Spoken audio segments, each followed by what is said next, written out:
Hi everyone, welcome back to CSC in Tamil. So இன்றைக்கி என்ன பார்க்க போகிறோம் அப்படின்னா C++ பார்க்க போகிறோம். ஸோ நிறைய பேர் இதை ரெக்வஸ்ட் பண்ணனால இப்போ புதுசாக இந்த C++-ஐ வந்து நம்ம ஸ்டார்ட் பண்ணுவோம். இது வந்து ப்ரிஸ்கிரைப்டு புக்கிலேருந்து இந்த ரெக்வஸ்ட் பண்ணியிருக்காங்க. அதனால் அந்த ப்ரிஸ்கிரைப்டு புக்கவே நான் ஓப்பன் பண்ணியிருக்கேன். இதில் ஃபஸ்ட்டு C++ஓட இன்ட்ரொடக்ஷன் பார்க்கலாம். ஸோ C++ அப்படின்னா என்னதுன்னா இது ரெண்டையுமே வந்து சப்போர்ட் பண்ணும். Procedural object oriented programming பேரடிம். So இது ரெண்டையுமே வந்து சப்போர்ட் பண்ணும். மெயினாக சிக்கும் C++க்கும் என்ன டிஃப்ரென்ஸ்னால் ஆப்ஜெக்ட் ஓரியன்டட் ப்ரோக்ராமிங் இது வந்து என்னன்னு சொல்லுவாங்கன்னா ஊப்ஸ் அப்படின்னு கூட சொல்லுவோம். இந்த கான்செப்ட் வந்து சியில் கிடையாது, ஆனால் C++ல் இருக்குது. இப்போ இந்த ஊப்ஸுங்கிற கான்செப்ட்டுங்கிறது வந்து எதெல்லாம் இன்க்ளூட் பண்ணும் அப்படின்னா classes, inheritance, polymorphism, data abstraction, encapsulation, இது எல்லாமே வந்து நம்ம C++ல் நம்ம புதுசாக பார்ப்போம். இப்போது C++ல் வந்து நம்ம ஒரு ப்ரோக்ராமை எப்படியும் ரெப்ரசன்ட் பண்ணலான்னா கிளாஸாக ரெப்ரசன்ட் பண்ணலாம். ஸோ கிளாஸாக ஒரு பர்டிகுலர் எனிதிங் எல்ஸ், இப்போ ஏ அப்படின்னு நான் சொல்கிறேன்னா இதை வந்து நான் கிளாஸாக ரெப்ரசன்ட் பண்ணலாம். இப்போ இந்த கிளாஸை வந்து பேரண்ட்டாக வச்சுட்டு இதிலிருந்து நான் ஒரு சைல்டை வந்து இன்ஹெரிட் பண்ணுறேன் அப்படின்னா அதை தான் நம்ம வந்து இன்ஹெரிட்டன்ஸ் கான்செப்ட்னு நம்ம சொல்லுவோம். ஸோ கிளாஸை அதை ரெப்ரசன்ட் பண்ணுறனால என்னால் என்ன பண்ண முடியும்னா டிஃப்ரெண்ட் டைப்ஸ் ஆஃப் இன்ஹெரிட்டன்ஸ் என்னால் பண்ண முடியும். அதை தான் இங்கே C++ல் வந்து இன்க்ளூட் ஆகிருக்கு இந்த கான்செப்ட்டுங்கிறத சொல்ல வராங்க. பாலிமார்ஃபிசம் அப்படிங்கிறது என்னது அப்படின்னா மெனி ஃபார்ம்ஸ் ஒரு பர்டிகுலர் கிளாஸில் அல்லது ஏதாவது ஒரு பர்டிகுலர் மெத்தடாக சொல்லக்கூடியதை வந்து நம்ம என்ன பண்ண முடியும்னா வேறு வேறு விதமாகவும் நம்ம சொல்ல முடியும். மெனி ஃபார்ம்ஸாக அது உருவெடுக்கும். அதுதான் பாலிமார்ஃபிசம். எல்லாத்தையுமே நம்ம டீட்டெயில்டாக பார்க்கலாம். இந்த வேர்டுக்கான மீனிங் மட்டும் என்ன அப்படிங்கிறத நான் சொல்கிறேன். பாலிமார்ஃபிசம்னா மெனி ஃபார்ம்ஸ் அப்படின்னு ஞாபகம் வச்சுக்கோங்க. அது வந்து ஒரு விதமாக கிடையாது, பல விதமாக நம்ம வந்து ரெப்ரசன்ட் பண்ணலாம். டேட்டா அப்ஸ்ட்ராக்ஷன்ஸ் அப்படின்னா என்னதுன்னா டேட்டா ஹைடிங். அது என்னது டேட்டா ஹைடிங் அப்படின்னா நம்ம வந்து செக்யூரிட்டி பர்பஸுக்கு நம்ம என்ன பண்ணிக்கலாம்னா டேட்டாவை ஹைட் பண்ணி நம்ம வச்சுக்கலாம். ஸோ ப்ரொடெக்ட் பண்ணிக்கலாம். So we can protect our data. So நம்மளோட டேட்டாவை இந்த டேட்டா ஹைடிங் மூலமாக நம்ம ப்ரொடெக்ட் பண்ணிக்கலாம். அதுதான் டேட்டா அப்ஸ்ட்ராக்ஷன்னு சொல்லுவாங்க. என்கேப்சுலேஷன் அப்படின்னா என்னதுன்னா பைண்டிங்னு சொல்லுவாங்க. பைண்டிங்னா என்னதுன்னா கம்பைன் பண்ணுறதுன்னு அர்த்தம். Data binding, data combining. Okay, data binding. So encapsulation அப்படிங்கிறது என்னதுன்னா நம்ம வந்து டேட்டாவையும் ஒரு ஃபங்க்ஷனையும் சேர்த்து we are going to bind the data and function. எதுக்காக அப்படின்னா நம்ம வந்து ஏதாவது ஒரு பர்டிகுலர் டேட்டாவை மேனிப்புலேட் பண்ணணும் அப்படின்னா என்ன பண்ணிக்கலாம்னா அந்த டேட்டாவும் ஃபங்க்ஷனையும் நம்ம என்ன பண்ணிக்கலாம்னா பைண்ட் பண்ணிக்கலாம். இதை எதுக்காக பண்ணுறோம் அப்படின்னா நம்ம வந்து யாரும் மிஸ்யூஸ் பண்ணாமல் சேஃபாக ரெண்டையும் டேட்டாவையும் ஃபங்க்ஷனையும் வந்து வெளியில் இருக்கிற இன்டர்ஃபரன்ஸ் இல்லாமல் மிஸ்யூஸ் பண்ணக்கூடாது அப்படிங்கிறதுக்காக என்ன பண்ணிக்கலாம்னா இந்த டேட்டா என்கேப்சுலேஷன் பண்ணிக்கலாம். இது எல்லாமே இந்த C++ல் இருக்குது நமக்கு. இதுதான் வந்து இதோட ஃபீச்சர்ஸ். சியும் இதையும் கம்பேர் பண்ணும்போது இந்த ஊப்ஸ் கான்செப்ட்டுங்கிறது இதுதான். இப்போது வந்து ப்ரொசீஜரல் அப்படின்னா என்னதுன்னா கொடுத்துருக்க ப்ராப்ளமை வந்து என்ன பண்ணுறோம் அப்படின்னா என்ன ப்ராப்ளம் கொடுத்துருந்தாலும் அதாவது maybe any kind of larger problem. So அந்த லார்ஜர் ப்ராப்ளமை வந்து சின்ன சின்ன ப்ராப்ளம்ஸாக நம்ம வந்து பிரேக் பண்ணி அந்த கொடுத்துருக்கக்கூடிய சேலஞ்சஸை நம்ம சால்வ் பண்ணுறோம். ஓகே, ஸோ லார்ஜர் ப்ராப்ளமாக இருக்குது அப்படின்னா ஸ்மால் ப்ராப்ளமாக கம்பைன் பண்ணிவிட்டு இதோட ரிசல்ட் என்ன கிடைக்குதோ அந்த ரிசல்ட்டை என்ன பண்ணிக்குவோம் அப்படின்னா கம்பைன் பண்ணிப்போம் டோட்டலாக. ஸோ இதுதான் வந்து ப்ரொசீஜரல் ப்ரோக்ராமிங்னு சொல்லுவாங்க. So it is a process of solving programming challenges by breaking larger problems into smaller problems. இதில் சொல்லக்கூடிய இந்த சப் ப்ராப்ளம் தான் என்னன்னு சொல்கிறோன்னா ப்ரொசீஜர்ஸ் அப்படின்னு நம்ம சொல்லுவோம்.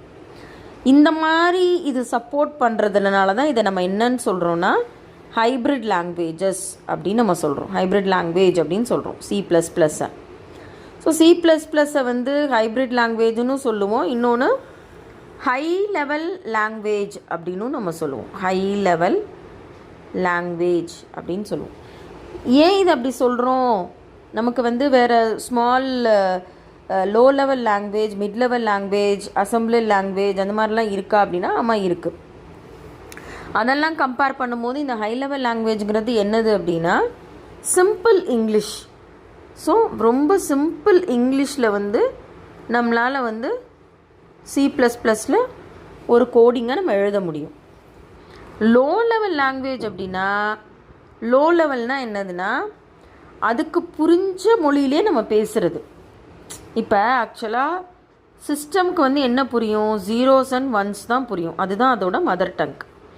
இப்போது வந்து ஹியூமனோட யூசர் இன்ட்ராக்ஷன்ஸும் வந்து எல்லாமே 0 and 1ஆகவே பண்ண முடியாது நம்ம. ஸோ எல்லாமே 0 and 1ஆக பண்ண முடியாது, அதோட மதர் டங்கில் பண்ண முடியாது. ஸோ இப்போ அதனால் என்ன பண்ணுறாங்க அப்படின்னா ஒரு காமன் குளோபலாக வந்து ஒரு காமன் லாங்குவேஜை வச்சுட்டு அந்த லாங்குவேஜ் மூலமாக வந்து நம்ம இதை வந்து இன்ட்ராக்ட் பண்ணுறோம். ஓகே, ஸோ அதனால தான் வந்து இது லோ லெவல் கிடையாது, இது வந்து ஹை லெவல் லாங்குவேஜ். ஸோ இது வந்து ஹை லெவல் லாங்குவேஜ்னு நம்ம சொல்லலாம் C++-ஐ. ஸோ இதை வந்து ஜானே ஸ்ட்ரவுஸ்ட்ரப் அப்படிங்கிறவர் தான் வந்து C வித் கிளாஸஸை வந்து சொன்னார், இந்த நியூ லாங்குவேஜை.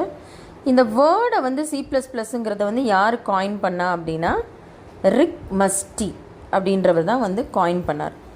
ஸோ இந்த ப்ளஸ் ப்ளஸ் அப்படிங்கிறது வந்து என்னவும் சொல்லலாம்னா நம்ம இன்க்ரிமெண்ட் ஆப்ரேட்டர் அப்படின்னும் நம்ம சொல்லலாம். இப்போது ஜானே ஸ்ட்ரவுஸ்ட்ரப்பை பற்றி இன்வென்டர் யார்? இந்த C++-ஐ இன்வென்ட் பண்ணவர். இவரை பற்றி சொல்லணும் அப்படின்னா இவர் வந்து ஒரு டேனிஷ் கம்ப்யூட்டர் சயின்டிஸ்ட்டு. 1950 டிசம்பர் 30 வந்து பிறந்தார். இவர் வந்து தன்னோட மேத்தமெட்டிக்ஸில் மாஸ்டர் டிகிரிஸ் முடிச்சிருக்காரு.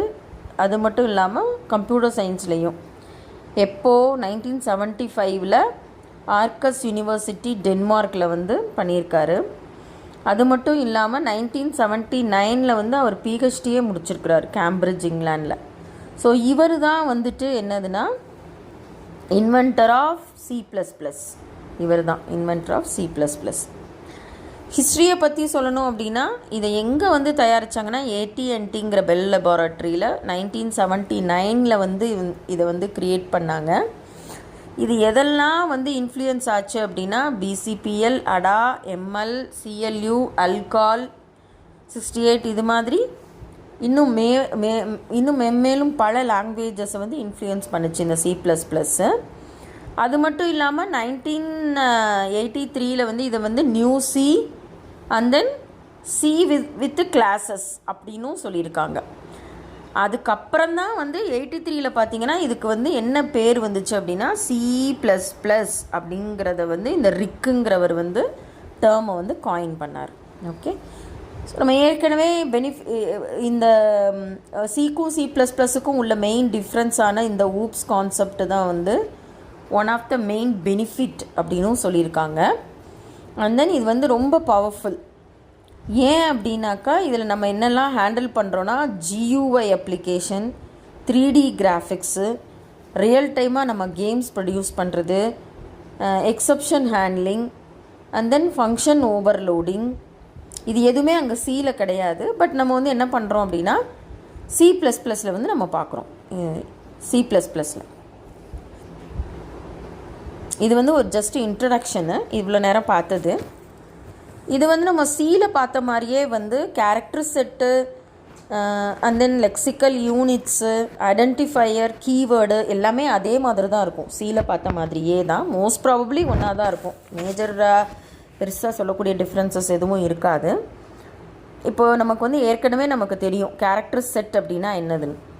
ஸோ கேரக்டர் செட் அப்படின்னா என்னதுன்னா நம்ம வந்து ஏதோ ஒரு சிம்பிளோ அல்லது அல்ஃபபெட்டோ இல்லை நம்பர்ஸோ ஏதோ ஒன்று யூஸ் பண்ணி நம்ம கீபோர்டு வழியாக என்ன பண்ண போகிறோம் அப்படின்னா இந்த C++ ப்ரோக்ராமை எழுத போகிறோம். அதுக்கு உபயோகம் C++ ப்ரோக்ராம் எழுதுறதுக்கு யூஸ்ஃபுல்லாக இருக்கக்கூடிய ஒரு specific characters are numbers are special characters யாரெல்லாம் நமக்கு தேவை இந்த C++ ப்ரோக்ராமை எழுதுறதுக்கு அப்படின்னா alphabets, numeric, special character, white space and other characters. அதுதான் அவங்க சொல்கிறாங்க. இப்போ லெக்சிக்கல் யூனிட்ஸுங்கிறது ஒன்றும் கிடையாது. அது டோக்கன்ஸை தான் சொல்கிறாங்க. இது டோக்கன்ஸ்னால் என்னது அப்படின்னா, நம்ம இந்த ஓவரால் சொல்லக்கூடிய இந்த இண்டிவிஜுவல் எலமெண்ட்ஸ் இருக்கு இல்லையா, அந்த இண்டிவிஜுவல் எலமெண்ட்ஸ் எல்லாத்தையும் கலெக்டிவாக சொல்கிறது தான் lexical units or lexical elements or token. ஒரு ப்ரோக்ராமில் நம்ம ஒரு ப்ரோக்ராம் எழுதுகிறோம், C++ ப்ரோக்ராம் எழுதுகிறோம். இப்போ ஹேஷ் இன்க்ளூட் அப்படின்னு நம்ம எழுதுகிறோம் இல்லையா, இந்த ப்ரோக்ராமில் சொல்லப்படுற சின்ன சின்ன individual unit, smallest individual unit, இதுதான் நம்ம என்ன சொல்கிறோன்னா டோக்கன்ஸ் அல்லது லெக்சிக்கல் யூனிட்னு சொல்கிறோம். இந்த சின்ன சின்ன இண்டிவிஜுவல் யூனிட்ஸ் யார் யார் அப்படின்னா, இப்போ for example keyword, literals, punctuators, identifiers and operators. இதெல்லாமே ஒன்று ஒன்றா என்னன்னு பார்க்கலாம். நம்ம ஃபஸ்ட்டு கீவேர்ட்ஸ்னால் என்ன, லிட்ரல்ஸ்னால் என்ன, ஐடென்டிஃபையர்ஸ்னால் என்ன அப்படிங்கிறத நம்ம பார்க்கலாம். ஸோ கீவேர்ட்ஸ் அப்படிங்கிறது நம்ம ஏற்கனவே சீல பார்த்த மாதிரி அது ஒரு ரிசர்வ்டு வேர்ட்ஸ். ஸோ இது என்ன செய்யும் அப்படின்னா, C++ஓட கம்பைலருக்கு ஒரு குறிப்பிட்ட ஸ்பெசிஃபிக் மீனிங்கை கொடுக்கும் இந்த கீவேர்டு. இப்போது மெயின் அப்படின்னு எழுதுகிறோம். அப்போ மெயின்னா என்ன அர்த்தம், இதுதான் மெயின் ப்ரோக்ராம், இந்த இடத்துல தான் மெயின் ப்ரோக்ராம் ஸ்டார்ட் ஆகுது அப்படிங்கிற ஒரு ஸ்பெசிஃபிக் மீனிங்கை கொடுக்கும். அப்போ இந்த மெயின் அப்படிங்கிறது ஒரு கீவேர்டு. ஸோ இது மாதிரி சொல்கிறது தான் என்னன்னு சொல்கிறாங்கன்னா கீவேர்ட் அப்படின்னு நம்ம சொல்கிறோம். ஸோ இங்கே பார்த்தோன்னா இது கேஸ் சென்சிட்டிவ் ப்ரோக்ராமிங்னா என்னதுன்னா, இப்போ நான் இன்ட்டு ஏ அப்படின்னு எழுதுறதுக்கும் and then int small A அப்படின்னு எழுதுறதுக்கும் அண்ட் தென் இப்போ என்ன எழுதுவேன், மெயின் ஓப்பன் பண்ணுறதுக்கு ஸ்மால் லெட்டர்ஸில் தான் எழுதுவேன், main open parenthesis close parenthesis. இதுக்கும் கேபிட்டல் லெட்டரில் எழுதுகிற மெயினுக்கும் நிறைய டிஃப்ரென்ஸ் இருக்குது. ஸோ இது எல்லாமே டிஃப்ரெண்ட்டு, இது எல்லாம் ஒன்றும் கிடையாது. இதுவும் சேம் கிடையாது, அதேமாதிரி இதுவும் சேம் கிடையாது. ஸோ இது ஸ்மால் லெட்டர்ஸில் சொல்லியிருக்கேன், இது கேபிட்டல் லெட்டரில் சொல்லியிருக்கேன். அப்போ இது வேறு, இது கீவேர்டு. இப்போ இதே இதை கேபிட்டல் லெட்டரில் நான் என்ன பண்ணிக்கலாம்னா, வேரியபிளாக நான் யூஸ் பண்ணிக்கலாம் கேபிட்டல் லெட்டரில் மெயின் அப்படின்னு. இப்போ அதுதான் கேஸ் சென்சிட்டிவ் ப்ரோக்ராமிங். எதை நான் கீவேர்ட், ஒரு பர்டிகுலர் ஐடென்டிஃபையர், எதெல்லாம் நான் சொல்கிறேனோ அந்த கீவேர்டுன்னு, அது எல்லாமே ஸ்மால் லெட்டர்ஸில் தான் இருக்கும். இல்லை வேரியபிள், அதெல்லாம் நீ கேபிட்டல்லையும் சொல்லலாம், ஸ்மால் லெட்டர்லேயும் சொல்லலாம். இங்கே சொன்ன மாதிரி ஏ, கேபிட்டல் ஏ, ஸ்மால் ஏங்கிறது வேரியபிள். இன்ட்டுங்கிறது கீவேர்ட். அப்போ அது கேஸ் சென்சிட்டிவ், அது ஸ்மால் லெட்டர்ஸில் தான் இருக்கணும். அதை தான் இங்கே கேஸ் சென்சிட்டிவ் ப்ரோக்ராமிங் லாங்குவேஜ் அப்படின்னு சொல்கிறாங்க. ஸோ எதெல்லாம் நான் கீவேர்ட்ஸ்ன்னு சொல்கிறேனோ அது எல்லாமே லோயர் கேஸில் தான் இருக்கணும். ஸோ இன்ட் அப்படிங்கிறது கீவேர்ட், அது லோயர் கேஸில் தான் இருக்கணும். மெயினுங்கிறது கீவேர்ட், ஸோ அது ஸ்மால் லெட்டர்ஸில் தான் இருக்கணும். ஆனால் அதே மெயினை நம்ம வேரியபிளில் கேபிட்டல் லெட்டரில் வேறு மாதிரி யூஸ் பண்ணிக்கலாம், அது தப்பு கிடையாது. இது எல்லாமே ஒரு எக்ஸாம்பிள், கீவேர்ட்ஸுக்கு எக்ஸாம்பிள். ஆட்டோ, ஏஎஸ்எம், கேரு, டெலிட்டு, ஸோ இது எல்லாமே கீவேர்ட். C++ல நம்ம சொல்லக்கூடிய கீவேர்ட்ஸ் தான் இது. ஸோ அது இல்லாமல் அடிஷ்னலாக இன்னும் நிறைய கீவேர்ட்ஸ் இருக்குது C++ல, அதை இன்டெப்த்தாக நம்ம பார்ப்போம் அடுத்து. ஐடென்டிஃபையர்ஸுங்கிறது வேரியபிள் தான், வேறு ஒன்றும் கிடையாது. இப்போது ஒரு வேரியபிள் நம்ம யூஸ் பண்ணுறோம் அப்படின்னா அந்த ஃபஸ்ட்டு கேரக்டர்ஸ் எப்படி இருக்கலாம், அல்ஃபபெட்டாக இருக்கலாம், அண்டர்ஸ்கோராக இருக்கலாம். அல்ஃபபெட்ஸ்னால் இன்ட்டு எய்ம் இப்படி இருக்கலாம், அல்லது இன்ட்டு அண்டர்ஸ்கோர் எய்ம் இந்த மாதிரி இருக்கலாம். இந்த வேரியபிள் ஐடென்டிஃபையர் அப்படிங்கிறது என்னதுன்னா, நம்மளோட மீனிங்கை புரிஞ்சுக்கிறதுக்காகவும் வேல்யூஸை அசைன் பண்ணுறதுக்காகவும் யூஸ் பண்ணுறது தான் இது. இப்போது அல்ஃபபெட்ஸ், டிஜிட்டு, அண்டர்ஸ்கோர் இது மட்டும்தான் இந்த ஐடென்டிஃபையருக்கு அலௌடு. வேறு ஸ்பெஷல் கேரக்டர்ஸ் டாலர், எய்ம், இன்ட்டு ஏ, டாலர் இது அலௌடு கிடையாது. இந்த மாதிரி ஸ்பெஷல் கேரக்டர்ஸ் அலௌடு கிடையாது, ஆர் நாட் அலௌடு. அதுதான் இங்கே கொடுத்துருக்காங்க. ஸோ இது கேஸ் கேஸ் சென்சிட்டிவ்னா எந்த இடத்துல நான் ஸ்மால் லெட்டர் யூஸ் பண்ணணுமோ அந்த ஸ்மால் லெட்டர் தான் யூஸ் பண்ணணும், எந்த இடத்துல கேபிட்டல் லெட்டர் யூஸ் பண்ணணுமோ அந்த இடத்துல நான் கேபிட்டல் லெட்டர் தான் நான் வந்து கொடுக்கணும். இப்போ நம்ம எதெல்லாம் வந்து கீவேர்ட்ஸ் ரிசர்வ் வேர்ட்ஸ்ன்னு சொல்கிறோமோ அதெல்லாம் வந்து நான் இங்கே ஐடென்டிஃபையரை யூஸ் பண்ண முடியாது. இன்ட்டு ஸ்மால் லெட்டரில் மெயின் அப்படின்னு நான் கொடுக்குறேன், அதை யூஸ் பண்ண முடியாது. அல்லது இன்ட்டு அப்படின்னு கொடுக்குறேன். ஸோ இதையும் இந்த மாதிரி கொடுக்க முடியாது. எதெல்லாம் வந்துட்டு நான் வந்து கீவேர்ட்ஸாக சொல்கிறேனோ அதை வந்து என்னால் கொடுக்க முடியாது அப்படின்னு சொல்கிறாங்க. இப்போ இங்கே பார்த்தோம்னா நம்முன்னு இருக்குது. ஸோ இது வந்து வேலிடு, இந்த மாதிரி கொடுக்கலாம். ஏன்னா எல்லாமே லெட்டர்ஸ் தான், ஸ்டார்ட் ஆகிறதும் கேரக்டர்ஸ் தான். ஸோ இதுவும் வேலிடு தான். எல்லாமே வந்து கேரக்டர்ஸ் கேபிட்டல் லெட்டர்ஸ், இதுவும் கரெக்டு தான். ஏன்னா அண்டர்ஸ்கோரில் ஸ்டார்ட் பண்ணலாம். ஸோ இதுவும் வேலிடு தான். ஏன்னா இங்கே வந்து அண்டர்ஸ்கோர் வந்து அலவுடு தான். ஸ்பெஷல் கேரக்டர்ஸில் அண்டர்ஸ்கோரை தவிர மித்த எல்லாமே அலவுடுன்னு சொல்கிறாங்க. அதே மாதிரி இதுவும் அலவுடு தான். இங்கே வந்து ஹைஃபன் வந்து ஸ்பெஷல் கேரக்டர்ஸ். ஸோ ஹைஃபன் வந்து அலவுடு கிடையாது இதில். இப்போ இதே மாதிரி இங்கே திஸ் அப்படிங்கிறது வந்து நம்ம C++ல் வந்து கீவேர்டாக யூஸ் பண்ணுவோம். இது வந்து ஒரு கீவேர்டு. அதனால் கீவேர்டை வந்து இன்ட் திஸ் அப்படின்னு நான் யூஸ் பண்ண முடியாது. அதே மாதிரி இதையும் வந்து நான் யூஸ் பண்ண முடியாது. ஏன்னா எதில் ஆரம்பிக்குது? 2 நம்பரில் ஆரம்பிக்குது. ஸோ ஃபஸ்ட் லெட்டர் வந்து ஒன்று அல்ஃபபெட்டாக இருக்கலாம், இல்லைன்னா அண்டர்ஸ்கோராக இருக்கலாம். இந்த மாதிரி நான் வந்து யூஸ் பண்ண முடியாது. அதுதான் வந்து இங்கே கொடுத்துருக்காங்க. ஓகே, இந்த லிட்ரல் நியூமரிக் கான்ஸ்டன்ட்ஸ் என்னங்கிறத நெக்ஸ்ட் வீடியோவில் பார்ப்போம். தேங்க்யூ.